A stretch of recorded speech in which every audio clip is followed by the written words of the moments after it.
Good morning everyone. Hello, कैसे हैं आप लोग?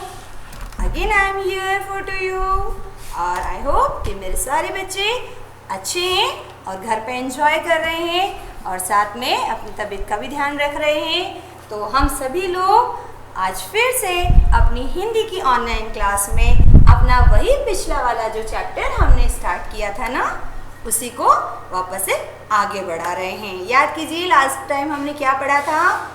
भाषा में लिंग के बारे में पढ़ा था, है ना? अब हम उसी चैप्टर का सेकेंड पार्ट जो है वो कौन सा है? वचन। क्या है? वचन। उसको स्टार्ट कर रहे हैं। तो वचन को समझने के लिए हमें क्या करना पड़ेगा? कोई बताएगा हमें? सबसे पहले हमें वचन का मतलब समझना पड़ेगा। वचन का बेटा एक सबसे सरल वाला मीनिंग होता है नंबर्स।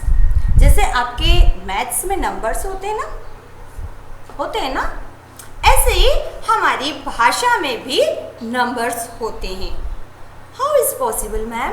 बहुत सारे बच्चों के मन में यही क्वेश्चन आ रहा होगा ना कि मैम ये तो लैंग्वेज है, भाषा है, मन के भावों को व्यक्त करने का तरीका, इसमें नंबर्स की क्या ज़रूरत है? लेकिन आप भूल रहे हैं, हमारे आसपास की दैनिक जितनी भी बातें, चीज़ें, भाव हैं, उसमें सब कुछ मिला हुआ है। उन सभी को व्यक्त करने का माध्यम भाषा है। तो वो सारी चीज़ें जो हैं, जो आप फील करते हैं, जो आप सोचते हैं, जो आप बताना चाहते हैं, उन सब के लिए अलग अलग वर्ड्स भी तो हैं। वो सब हमारी भाषा में ही तो आएंगे, है ना? तो वचन फिर अलग कैसे हो सकता है? वचन की भी तो एक उपयोगिता है हमारी भाषा में, क्योंकि कहीं ना कहीं हम अपनी लाइफ में नंबर्स यानी कि संख्या का यूज़ करते ही हैं। आपका नॉर्मली आपके पास कितने हाथ हैं? 2 हाथ हैं। आपने ये कैसे बोला? भाषा का यूज़ करके बोला ना, मेरे पास 2 हाथ हैं।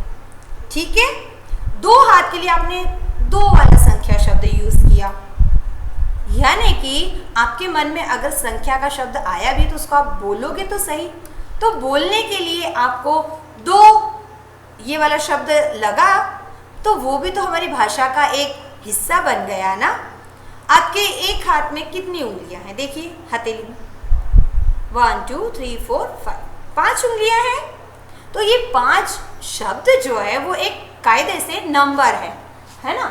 इस तरह से लिखा जाए तो ये एक नंबर है। हिंदी में उसे ऐसे लिख देते हैं, वो रोमन में हो जाता है, ठीक है।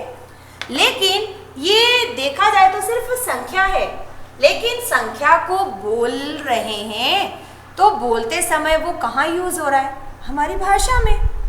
तो भाषा में संख्या वाले शब्द को अन्य शब्दों से अलग दिखाने के लिए कोई तो शब्द चाहिए, और वो जो जितने भी शब्द होते हैं ना, वो सब क्या कहलाते हैं? वचन कहलाते हैं। क्या कहलाते हैं? वचन। ये आज का हमारा टॉपिक क्या है? वचन है। अब देखिए बेटा, वचन को समझने के लिए पहले हम क्या करेंगे? वचन की डेफिनेशन लिख लेंगे। सबको पता है डेफिनेशन कैसी होती है? पता है किसी को? हाँ, डेफिनेशन अर्थात परिभाषा, यानी कि उस शब्द को अच्छी तरह से समझने के लिए उसका जो विस्तृत व्याख्या होती है, फैली हुई व्याख्या, उसे कहते हैं परिभाषा।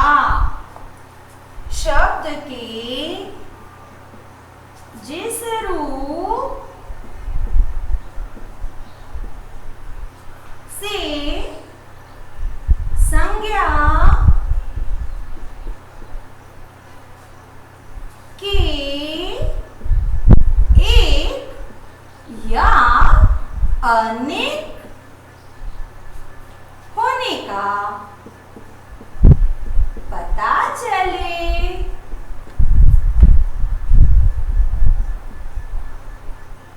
उसे वचन कहते हैं। वचन कहते हैं, है ना? जरा सभी लोग इस परिभाषा को ध्यान से पढ़ लीजिए ताकि जब हम इसे समझाएं तो आपको इसकी रीडिंग में कोई भी परेशानी ना आए बेटा।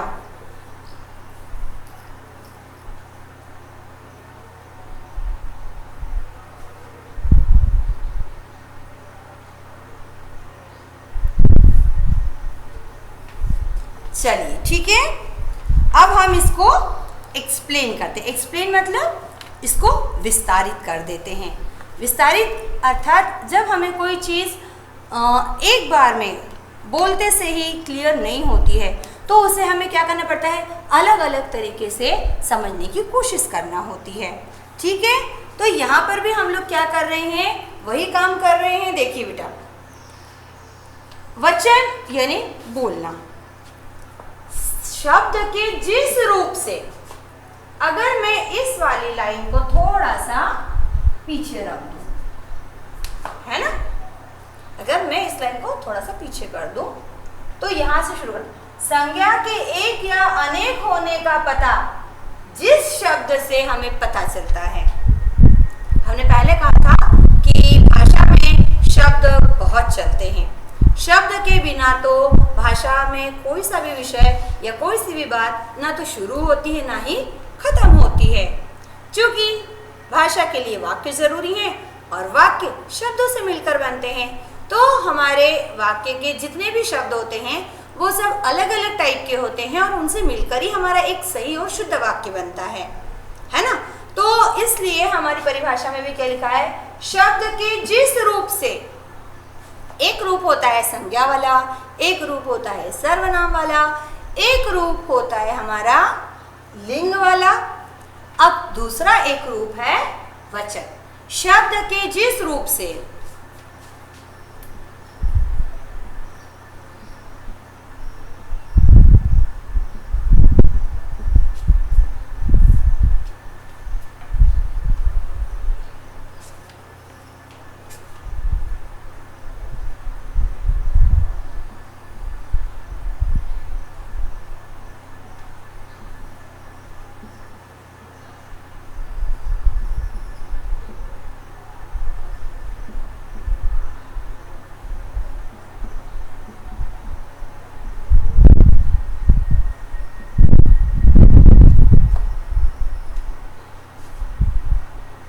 देखिए शब्द के जिस रूप, पहले तो इस हाफ सेंटेंस को या इस शब्द को ही हम अच्छे से पहले समझा दें। शब्द के जिस रूप से, जिस रूप मतलब ये 4 शब्द मैंने आपके सामने लिखे हैं और लगभग ये सभी शब्द देखने में एक जैसे हैं, है ना। लड़का, लड़की, लड़के, लड़कियां, लड़का, लड़के, लड़की, लड़कियां, लगभग सारे शब्द, जो चारों शब्द मैंने यहाँ लिखे हैं वो एक जैसे हैं। अब अगर सब ये चारों शब्द एक जैसे हैं तो इनमें डिफरेंस क्या है? डिफरेंस, शब्दों में जो अंतर होता है उसी को हम रूप कहते हैं बेटा, है ना। ये शब्द का एक रूप है, ये शब्द का दूसरा रूप है और ये जो है वो शब्द का तीसरा रूप है। लड़का केवल, ये कैसा शब्द हो गया? एक संज्ञा शब्द है ना। नॉर्मली अगर मैं से पूछूं कि लड़का शब्द क्या है तो आप बोलोगे मैम संज्ञा शब्द है, क्योंकि लड़का लड़के के लिए प्रयोग हो रहा है। लड़का जाता है, वाक्य संज्ञा से ही शुरू होता है, लड़का जाता है।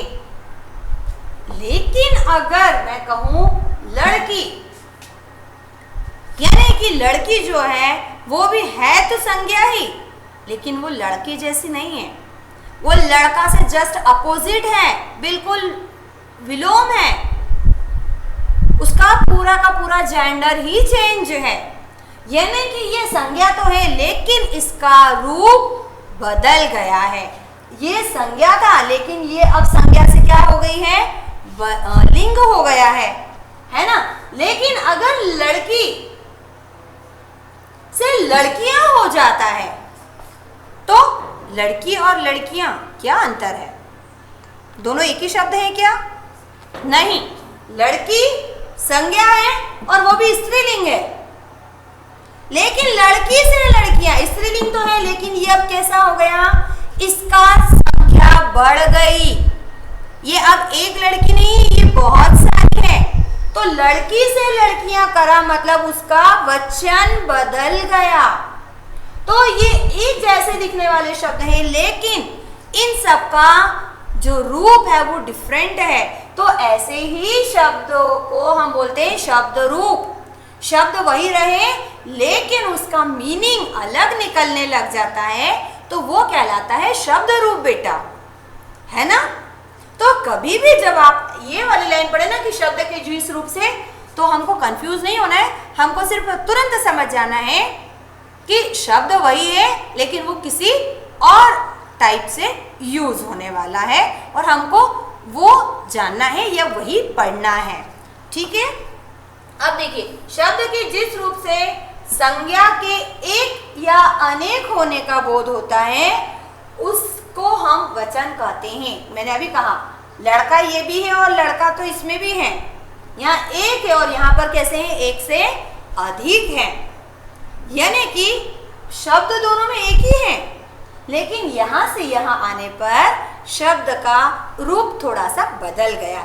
ल ल, ड ड, क क, सिर्फ आ की जगह ए लगा, यानी कि उसकी डिजाइन बदल गई लिखने की।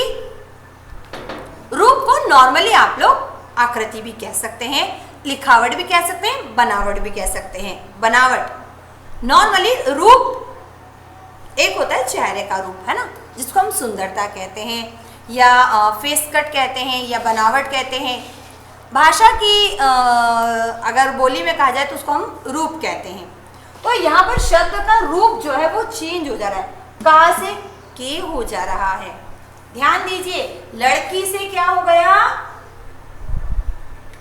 लड़कियां हो गया है। लड़की यहाँ भी और लड़की यहाँ भी है मगर मात्राएं अलग हो गई हैं, कुछ एक्स्ट्रा लग गए। यहाँ एक लड़की थी और यहाँ पर एक से कई सारी हो गई, 10, 12, 15 कितनी भी हो सकती हैं, वो कोई हमने गिनती नहीं की है। ठीक है। तो जिस शब्द रूप से हमको ये पता चले कि ये जो संज्ञा है वो एक है या बहुत सारी है, उसे हम बहुत सरल शब्दों में वचन कहते हैं। Is that clear? अच्छे से माइंड में समझ में आ रहा है बेटा आप लोगों को कि वचन किसे कहते हैं? जब आप किसी शब्द को एक से अनेक में चेंज करते हो या बदलते हो तो वो जो नया वाला आपको शब्द मिलता है ना, उसे वचन कहते हैं। ठीक है। अब वचन के टाइप्स हम पढ़ लेते हैं। वचन कितने होते हैं, कोई बताएगा हमें? लिंग तो 2 थे, हमने पढ़े थे। ऐसे ही हमारे वचन भी कैसे होते हैं, 2 होते हैं, एक वचन और बहुवचन। मैम यहाँ बहू कहाँ से आ गई? ये वो वाली बहू नहीं है बेटा। ये कौन सी बहू है? बहुत वाली। वो घर में खाना पकाने वाली बहू नहीं है। ये जो आप बहुत सारी चीजों के लिए यूज करते हो ना, ये वो वाली बहू है।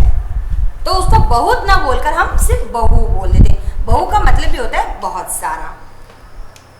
वचन, एक वचन, बहुवचन। डेफिनेशन या परिभाषा देखिए, हिंदी भाषा में वचन के 2 प्रकार होते हैं, हमने पढ़ लिया। शब्द के जिस रूप से उसके एक होने का बोध होता है। अगर आप शब्द को पढ़ो और आपको ये पता चले कि वहाँ पर जो संज्ञा शब्द था वो एक है, शब्द को पढ़ने मात्र से अगर हमें ये पता चले बेटा कि वहाँ पर वो शब्द अकेला है, तो वो क्या कहला जाता है? एक वचन। उदाहरण से जल्दी समझ में आता है हमें हमेशा। ये मेरा वाला लड़का सबसे पहला फेवरेट वाला उदाहरण। दूसरा जैसे आपका घोड़ा,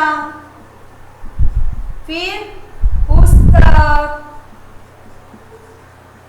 ध्यान देना, ये सारे शब्द कैसे हैं? संज्ञा वाले हैं। और कोई से शब्द बताइए, बताओ। दीवार। और आपके आसपास बहुत सारी चीजें होती हैं, आप कुछ भी उसमें से बता सकते हो, है ना। कपड़ा। ठीक है, ये कुछ उदाहरण हमने दिए हैं जो हम अपने डेली रूटीन में यूज करते हैं। और ये सभी शब्द कहीं ना कहीं पर क्या है, संज्ञा वाले शब्द हैं। ये वस्तु है, ये भी वस्तु है, ये भी वस्तु है, ये प्राणी है, ये पुरुष है ना, आपका जातिवाचक है तो ये सब संज्ञा।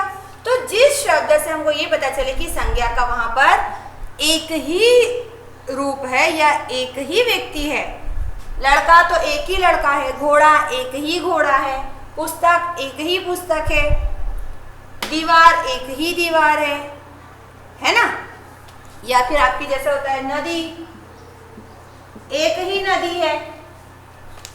तो जिस शब्द से हमको उसके वहां पर एक होने का पता चलता है वो एक वचन, लेकिन शब्द के जिस रूप से उसके एक से अधिक होने का पता चलता है उसे कहते हैं बहुवचन। एक से अधिक, या हम ये भी कह सकते हैं कि जिस शब्द से हमें वहां उस शब्द के बहुत सारी संख्या में होने का पता चलता है उस शब्द को हम क्या कहते हैं, बहुवचन। जैसे घोड़ा तो घोड़े, बहुत सारे घोड़े, बहुत सारी नदियां, बहुत सारी पुस्तक तो पुस्तकें, बहुत सारी दीवार तो दीवारें। मैं ऐसा नहीं बोलूंगी बहुत सारी दीवार, इतना लंबा बोलूंगी क्या मैं? नहीं, मैं उसकी जगह सिंपल क्या करूंगी, दीवार का दीवारें। बहुत सारे लड़का ऐसा कहेंगे? नहीं, हम सिंपल क्या कह देंगे, लड़के। फिर बहुत सारे, ये लो दीवार, तो उसकी जगह मैं क्या कर देती हूँ, सॉरी ये डबल हो रहा है, कपड़ा है ना, ये मिटाने का एक कपड़ा है, लेकिन हमने बहुत सारे कपड़े पहने हैं। ठीक है, देखिए यहां शब्द का एक होने का पता चल रहा था, यहाँ शब्द के बहुत से होने का पता चल रहा है। यहाँ जो शब्द है वो है घोड़ा, वो एक घोड़ा है। यहाँ शब्द है घोड़े, यहाँ बहुत सारे हैं, बहुत होने का बोध करा रहा है, इसलिए वो बहुवचन। एक होने का पता चल रहा है तो एक वचन। Very simple, is that clear? चलिए अब इसके भी कुछ नियम होते हैं जो हम पढ़ लेते हैं। ठीक है, पहले हम आपको ओरली पढ़ के बता रहे हैं, फिर हम उसको राइट कर देंगे बेटा। पहला नियम जो है वो ये भी है,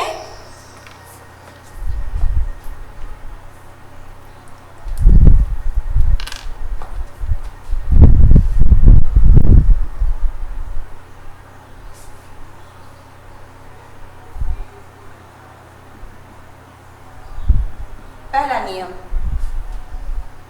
वचन बदलने पर संज्ञा और क्रिया का रूप बदल जाता है बेटा। वचन बदलने पर संज्ञा और क्रिया का रूप बदल जाता है। सही तो बात है ना भैया?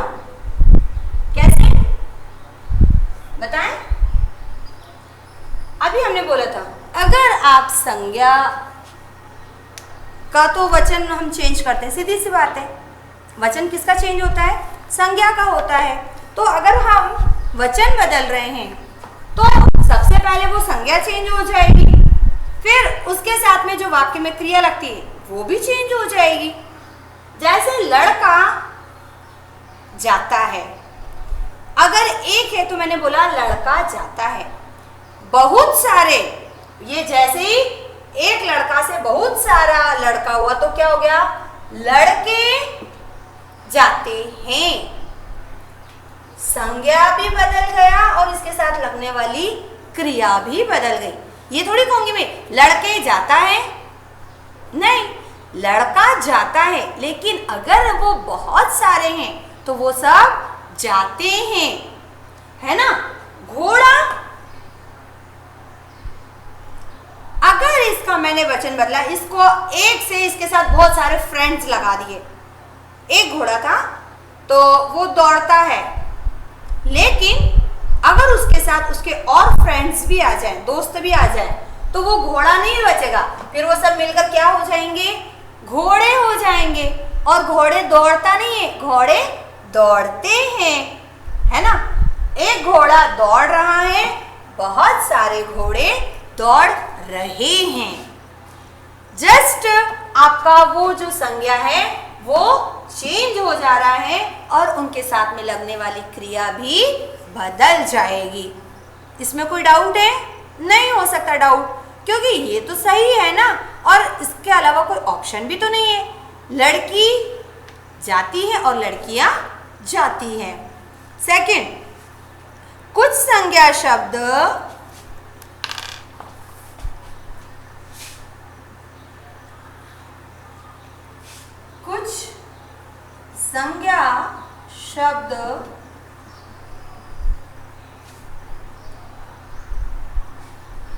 एक वचन बहुवचन में समान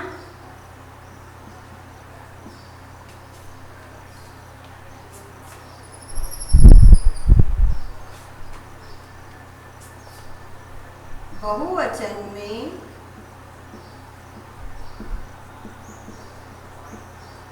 समान होते हैं। जैसे ये कैसे हो सकता है मैम? हाँ, कभी कभी भाषा में वचन का यह नियम भी काम आता है। कुछ शब्द हमारे इसमें वचन में ऐसे होते बेटा जो कि एक वचन में और बहुवचन में दोनों में सिमिलरली यूज होते हैं, यानी उन दोनों के लिए एक जैसी ही क्रिया हमको लगानी पड़ती है। जैसे भीड़, बादल। अगर आप बहुत सारे भी हैं तो आप उसकी क्रिया कभी कभी बदल जाती है, लेकिन वो शब्द वही रहता है। बादल बरसता है, बादल बरसते हैं, बादल गरजते हैं, या पेड़ गिरता है, बहुत सारे होंगे तब भी पेड़ गिरते हैं। क्रिया से हमको ये पता चलेगा कि वहां एक वचन है या बहुवचन है, लेकिन वो शब्द वैसा ही रहेगा। जनता जवाब मांग रही है, जनता जवाब मांगती है, वो शब्द कभी नहीं बदलाता है। पानी गिरता है, पानी कभी भी गिरते नहीं है। एक लोटा पानी गिरेगा तब भी आप कहोगे पानी गिरा हुआ है, और भले पूरी के पूरे बादल फट के पानी गिर जाए तब भी हम ये कहेंगे कि पानी गिरा हुआ है ना। उदाहरण यहाँ हम लिख दे रहे, आप कभी भी अकेले में इन शब्दों को एक बार यूज करके देखिए, आपको ये नियम बहुत जल्दी और क्लियरली समझ में आते चले जाएंगे बेटा। पेड़ है ना, या एक शब्द होता है घर। मैं घर जाता हूँ, सिंगल हूं ना। हम घर जाते हैं, बहुत सारे, घर ही रहा, हम घरों नहीं जाते हैं, है ना। फिर एक और नियम है बेटा, आदर देने के लिए जब आप किसी के लिए आदर देने को शब्द यूज करते हैं तो हमेशा एक वचन के स्थान पर बहुवचन का प्रयोग करते हैं। ये क्या बात हुई? हाँ, लेकिन ये ऐसा ही होगा, पता है क्यों? सोचिए, देखिए बेटा, हम आपको एक चीज बता देते हैं। जब भी हम अपने वाक्य में या भाषा में ऐसे वाक्य प्रयोग करते हैं जहां पर हम किसी को जो सामने वाला व्यक्ति है वो हमारे लिए सम्माननीय होता है, वहां पर हम ये नहीं देखेंगे कि वो व्यक्ति अकेले हैं या वह बहुत सारे हैं। उनके लिए हम जो शब्द इस्तेमाल करेंगे या जो क्रिया भी यूज करेंगे ना बेटा, वो हमेशा कैसी होगी? बहुवचन की होगी। कैसे? पिताजी दफ्तर गए हैं। हम ये नहीं कहते, हमको पता है पिताजी एक हैं, हम ये थोड़ी कहते पिताजी दफ्तर गया है। या शिक्षक हैं। अगर आप खड़े हैं और आपने देखा कि कोई एक टीचर आ रहा है, क्या बोलते हैं? शिक्षक आ रहे हैं। हम ये नहीं कहते शिक्षक आ रहा है। अगर 10 टीचर भी एक साथ आ रहे हैं तब भी हम ये कहते कि अरे शिक्षक आ रहे हैं, और एक होंगे तो भी हम कहेंगे शिक्षक आ रहे हैं। यानी कि जब आप किसी के लिए सम्मान सूचक शब्द प्रयोग करते हैं, है ना, या आपके सामने वाला कोई व्यक्ति जो है वो सम्माननीय है, आपके लिए रिस्पेक्टफुल है, तो आप उनके लिए जो शब्द प्रयोग करते हैं उसमें हमेशा वो, अगर व्यक्ति एक भी है ना, तो उसकी क्रिया जो होगी वो हमेशा कैसी होगी? बहुवचन की होगी। कभी भी उनके लिए एक वचन प्रयोग नहीं होता है। एक और नियम, आप कहेंगे मैम हर चीज को यूज करने के नियम क्यों हैं? इन्हीं नियमों की वजह से बेटा हमारी भाषा सुंदर बनती है।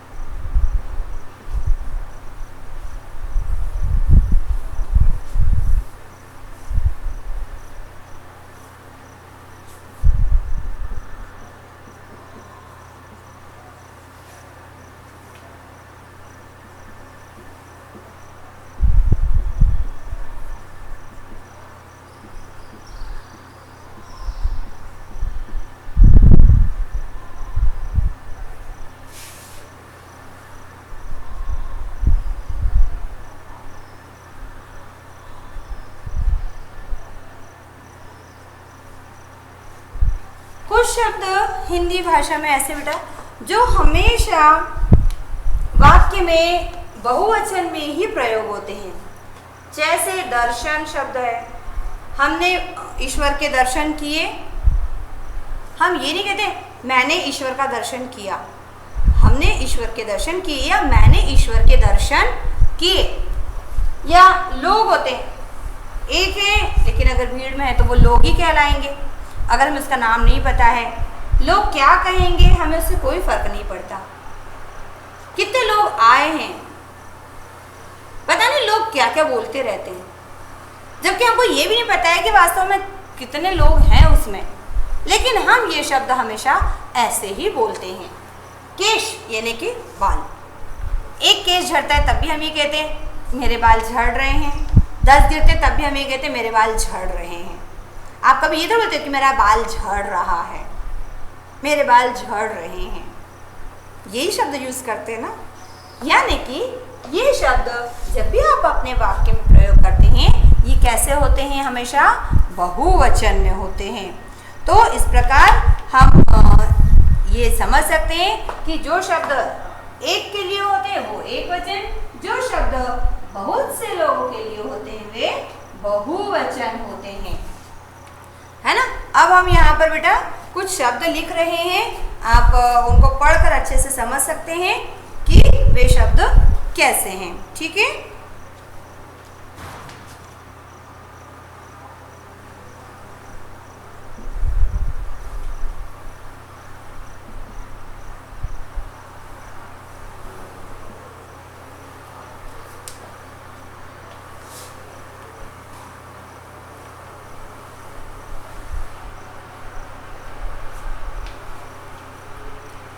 समझ लीजिए,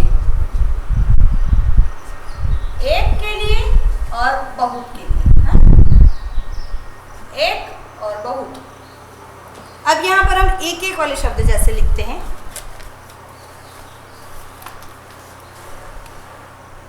मेज, है ना, फिर माला, फिर दवाई और मछली, और कोई से शब्द रुपए या रुपया, और चूहा या रात, बहू, ऐसे बहुत से शब्द हैं। तो जब ये एक है तो ये ऐसे हैं, जब ये बहुत सारे होंगे तो क्या होगा? एक मेज होती है बहुत सारी मेजें होती हैं या मेजों भी हम शब्द प्रयोग करते हैं।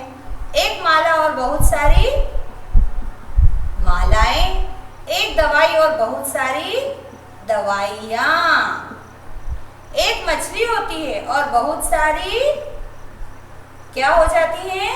मछलियाँ। एक रुपया और बहुत सारे क्या हो जाते हैं? रुपए हो जाते हैं। एक चूहा, और अगर वो चूहा पूरी की पूरी फैमिली के साथ में आ जाए आपके घर में, तो आप लोग क्या बोलते हैं? मैम हमारे घर में चूहे हो गए हैं, है ना? यही बोलते हैं। घर में एक अगर बहू हो और फिर बाद में उसकी देरानी जेठानियां भी हो जाए, तो वो सब मिलके क्या हो जाती हैं? बहुएं हो जाती हैं। ठीक है, ऐसे हमारे पास कई शब्द हैं, जैसे तिनका का तिनके, मटका का मटके हो जाता है। फिर पुस्तक से पुस्तकें। एक बात बताऊं, ये बोलते हैं आप कितनी बातें करते हैं? एक कही तो बात, बहुत सारी हुई तो बातें। मैम एक बात बोलूं? हाँ बोलो। बहुत सारी बातें मत करना, सिर्फ एक बात। तो एक वचन से बहुवचन। फिर जैसे कक्षा होती है तो कक्षाएं हो जाती हैं। इधर आपकी एक बोली होती है, बहुत सारी हो तो बोलियां हो जाती हैं।